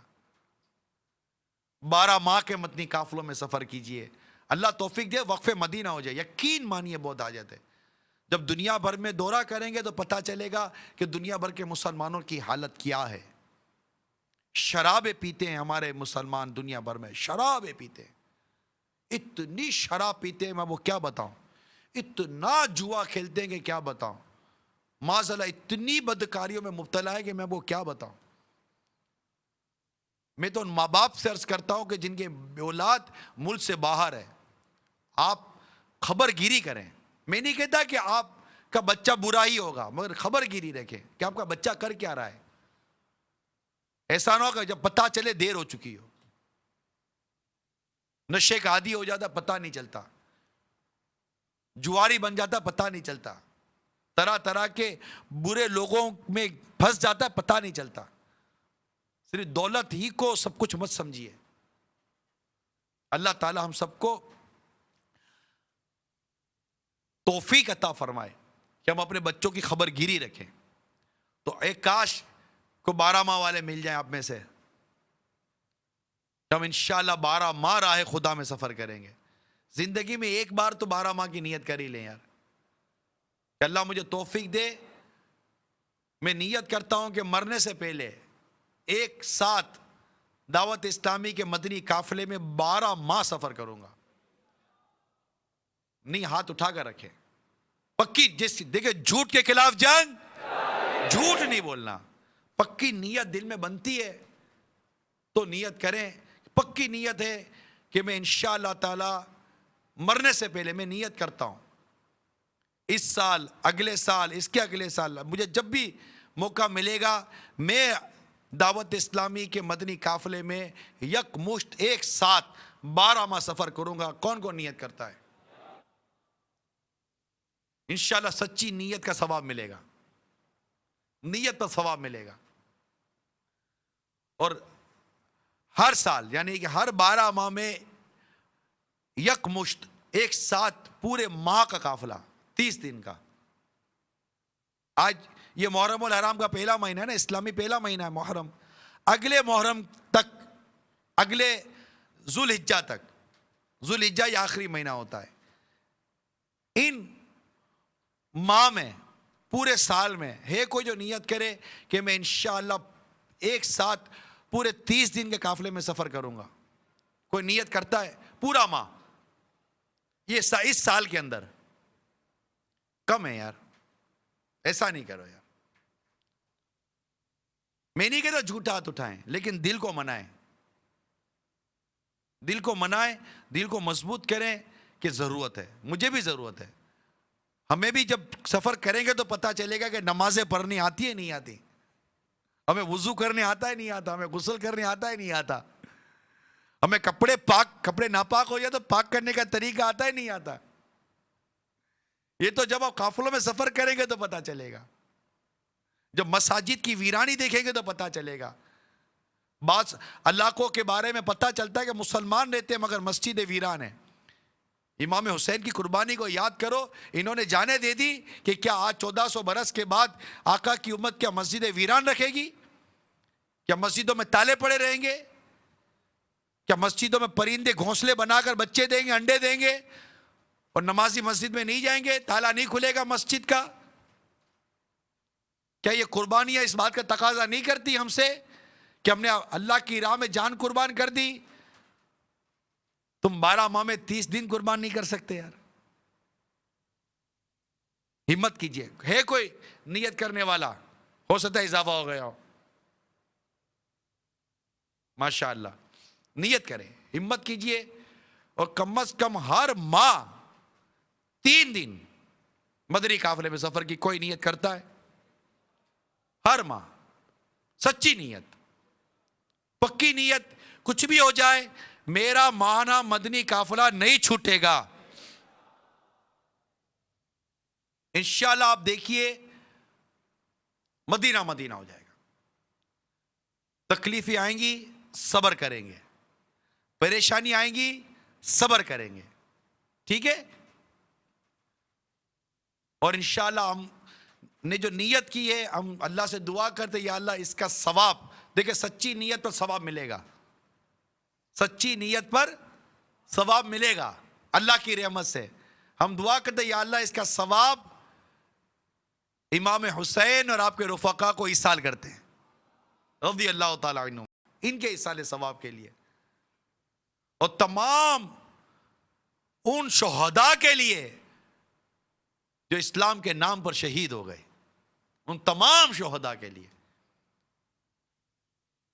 یہ بس نیت کرتے ہیں.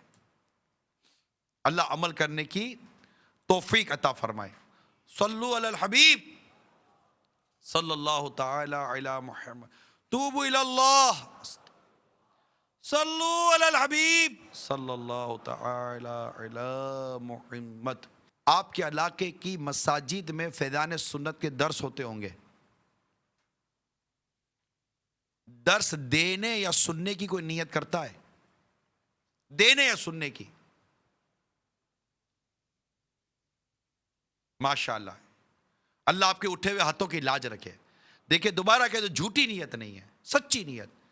درس دینے یا سننے کی، یعنی یہ وہ بنیادی مدنی کام ہے جو ہمارے معاشرے میں تبدیلی لائیں گے.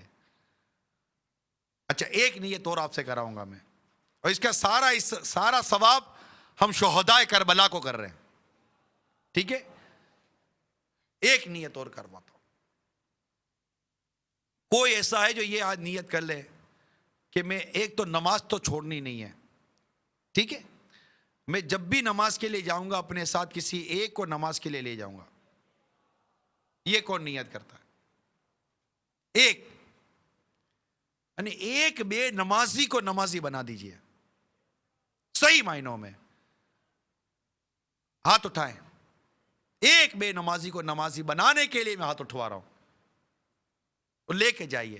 ایسا نہیں ابے چلنا بے شرم, نماز کا ٹائم ہو گیا, چل نماز کے لیے چلتے ہیں. ایسا کوئی بھی نہیں چلتا, ایسے نہیں ہوگا. پیار سے, محبت سے. وہ اسی طرح ایک شخص کہیں نماز کے لیے زور کے لیے جا رہا تھا, تو ایک شخص درخت پر چڑھا ہوا, وہ اسی کا درخت تھا, وہ کچھ پھل توڑ رہا تھا. تو نیچے سے ایک شخص نکلا, کہا او بھائی ابے کہاں چڑھے ہو, آؤ نیچے, نماز نہیں پڑھنی, اور نا شکرے کدھر کے, چل نماز تو پڑھ لے. بھائی جاؤ میں آ رہا ہوں. ارے چلنا بھائی, چل اتر, نماز پڑھ, چل نماز پڑھ. اور جاؤ نا, عجیب بات ہے, او گدھے آ جا نیچے, چل نماز پڑھ لے. بولا ابھی آتا ہوں, تجھے دکھاتا ہوں گدھا کون ہے, میں کہ تو. اب وہ غصے میں آ گئے جو اوپر چڑھا ہوا تھا, اس کی تو گھوم گئی, یار یہ آدمی ہے کون ہے. بولا ابھی آتا ہوں. وہ بولا ابھی آتا ہوں, تو وہ بھاگ گیا. آ کر مارے گا میرے کو, وہ بھاگ گیا نا. اور دھوپ تھی تو اس کو سمجھ بھی نہیں آیا کہ مجھے بلا کون رہا ہے, اوپر سے نظر نہیں آیا تھا نیچے والے کا چہرہ, چلا گیا. اب وہی آدمی کو بعد میں احساس ہوا کہ یار یہ عجیب ہو گیا, میں نے اس کو دعوت غلط انداز سے دی. عصر کا وقت ہوا, جب عصر کے لیے چلا پھر وہ اوپر چڑھا ہوا تھا, اور اس کو سمجھ آ گئی تھی. اب جیسے اس درخت کے بعد پہنچا, بولا السلام علیکم ورحمۃ اللہ وبرکاتہ. تو اس نے جواب دیا سلام کا, بھائی جان ماشاء اللہ, اللہ تعالیٰ نے آپ کو کتنی نعمتیں دی ہیں, کیسا نوازا ہے, سبحان اللہ, کیسے پھل لگے, واہ اللہ آپ کے پھل میں, آپ کے رزق سے برکت دے. بھائی جان آئے نا, اللہ تعالیٰ کو شکر ادا کرتے ہیں, نماز کا وقت ہو گیا, نماز ادا کرتے ہیں. آ جائیے, اللہ کے حضور سجدہ کرتے ہیں, اللہ آپ کے رزق میں, آپ کے مال میں اور برکت عطا فرمائے. وہ کہہ رہا جی حضور آتا ہوں. نیچے اترا, بولا یار ایک آپ ہیں اور ایک وہ تھا. اس نے ذکر کیا, وہ تو چپ ہو گیا تھا, بولا وہ میں ہی تو تھا. وہ چپ ہو گیا, بولا کہ پتہ نہیں کیسا عجیب بدتمیز آدمی تھا, ایک آپ نے مجھے نماز کے لیے بولا, وہ بلا رہا تھا, گدھا بول رہا تھا, آئے میرے ہاتھ میں بتاؤ گدھا کون ہے. اور وہ بولے چلے درگزر سے کام نے, آئے نماز پڑھ دے. اس کا ہاتھ پکڑ کر نماز کے لیے لے گیا.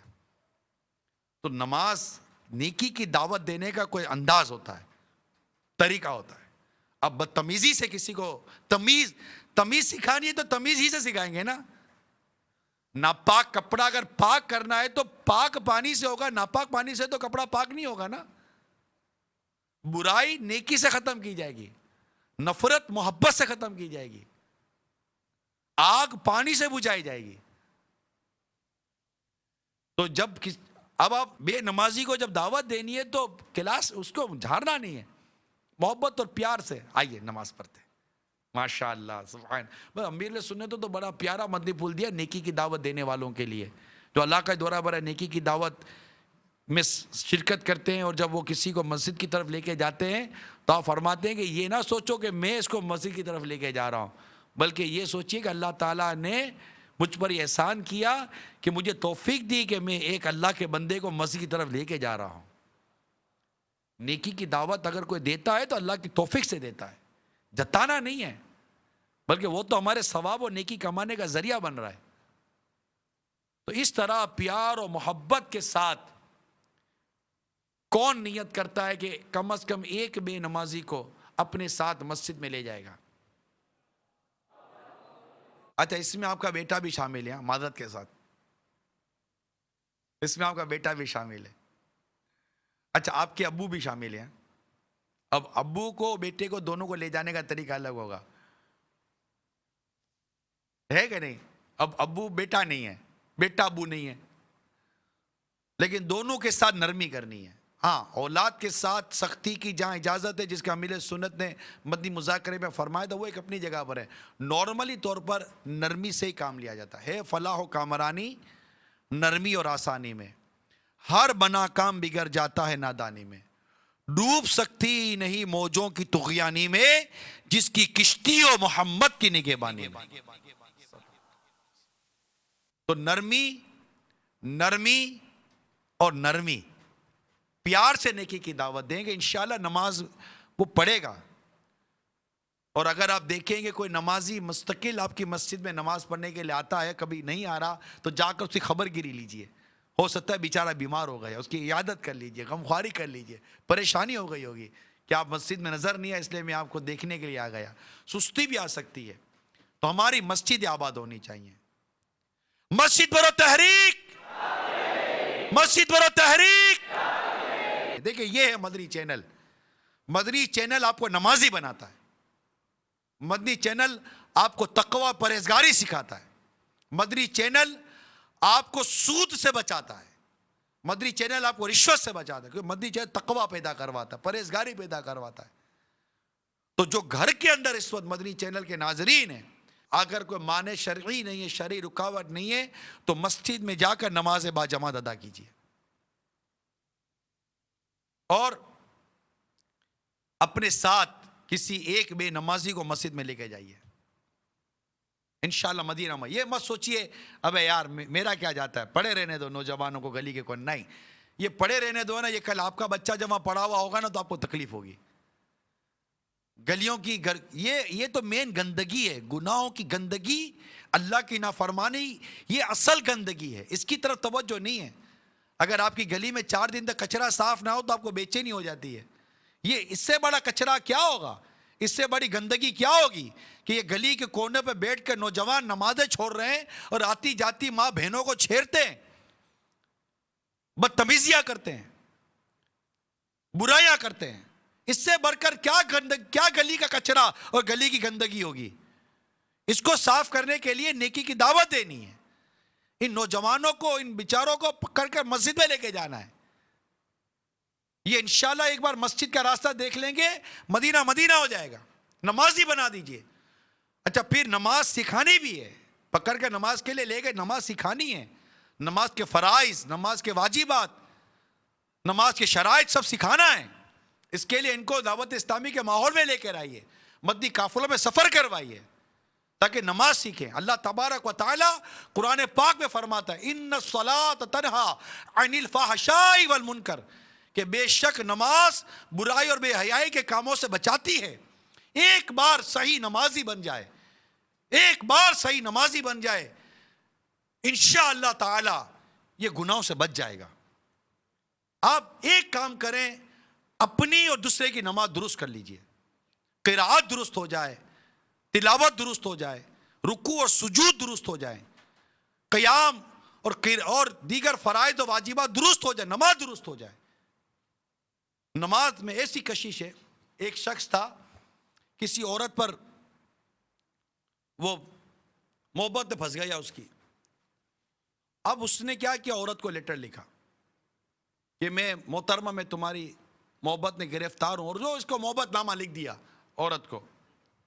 اب وہ عورت تھی شادی شدہ، اور یہ بازاروں میں گھومنے والی کوئی بے پردہ اور بے شرم عورت نہیں تھی، شادی شدہ تھی، با حیا تھی، نیک عورت تھی،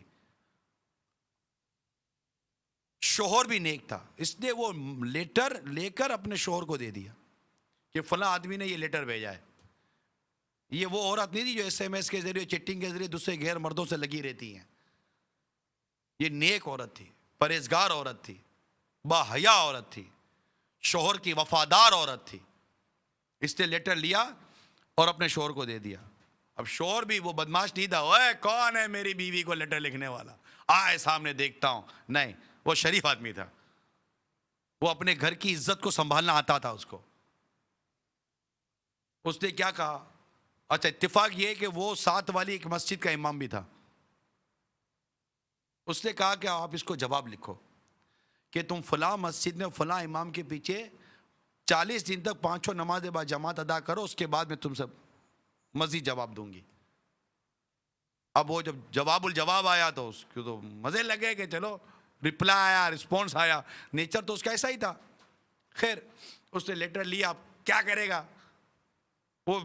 ٹھیک ہے 40 دن تک 5 نمازیں با جماعت فلاں امام کے پیچھے پڑھنے کی نیت کر لی. اب نماز اسے پڑھنی شروع کی. جیسے جیسے نماز پڑھتا گیا دل دھلتا گیا. 40 دن نمازیں کیا پڑھی، اس عورت کی تو محبت نکل گئی، اللہ کی محبت اس کے دل میں داخل ہو گئی. اور اس نے لیٹر لکھا 40 دنوں کے بعد لیٹر لکھا کہ محترمہ معافی چاہتا ہوں، غلطی ہو گئی، پھسل گیا تھا، اصل راستہ نظر آ گیا ہے، آج کے بعد میں ایسی غلطی بھی نہیں کروں گا. اب مجھے الحمدللہ اللہ کی محبت کی منزل ملنی شروع ہو گئی ہے. نماز نے اس شخص کو بدل دیا. نماز، اپنے بچوں کو نمازی بنائیے، اپنے ایک گھر کے فرد کو نمازی بنائیے، اپنے بچوں کی امی کو نمازی بنائیے، ماں باپ کو نماز پڑھنے کی دعوت دیجیے. مدنی چینل چلائیں گے انشاءاللہ نمازی بن جائیں گے، اور مدنی قافلوں میں سفر کریں گے تو انشاءاللہ صحیح نمازی بن جائیں گے. ایک بار نمازی بن جائیں. اب جو کچھ عرض کیا ہے کہ اس انداز سے کام کرنا ہے، ہم چاہتے ہیں نا تبدیلی آئے، ہمارے معاشرے میں تبدیلی آئے، زبردست مدنی انقلاب آئے، ہمارے محلوں میں، ہمارے علاقوں میں، ہر جگہ ہمیں پیار اور محبت اور امن نظر آئے. تو مسجد آباد کرو نا. ارے مسجدیں خالی ہوں گی تو کیا تمہیں امن ملے گا؟ مسجدیں ویران ہوگی تو کیا تمہیں امن ملے گا؟ بے نمازی بڑھیں گے تو کیا تمہیں امن ملے گا؟ رشوت و سود اور عام ہوگا تو کیا تمہیں امن ملے گا؟ نہیں نا، ایسے امن نہیں ملتا، ایسے سکون نہیں ملتا، ایسی راحت نہیں ملتی. راحت، امن، سکون چاہیے تو اللہ کے حضور سجدہ کرو. یہ سر اللہ کے آگے جھکے گا، میرے رب کی رحمت سے مجھے امید ہے کہ یہ سر اللہ کسی اور کے آگے جھکنے نہیں دے گا. تمہیں سرخرو کرے گا، تمہیں بلندی عطا فرمائے گا، اور تمہیں تمہارا کھویا ہوا وقار عطا فرمائے گا. امام حسین نے بھی تو اس حال میں سر کٹایا کہ آپ سجدے کی حالت میں تھے. اللہ اس سجدے کا صدقہ ہمیں سجدوں کی لذت عطا فرما دے اور ہم نمازی بن جائیں. اللہ عمل کرنے کی توفیق عطا فرمائے. تو اب کون کون اس طرح کام کرنے کی نیت کرتا ہے؟ سوچئے، جھوٹا ہاتھ مت اٹھائیے گا. کون کون اس طرح کرے گا کہ انشاءاللہ نمازی بنیں گے، بنائیں گے، اور نماز سیکھیں گے اور سکھائیں گے. نماز، نماز اور نماز. اللہ عمل کرنے کی توفیق عطا فرمائے. آمین بجاہ نبی الامین صلی اللہ تعالی علیہ وسلم. میں مبلغ بنوں سنتوں کا، خوب چرچا کروں سنتوں کا، ہو کرم بحر خاک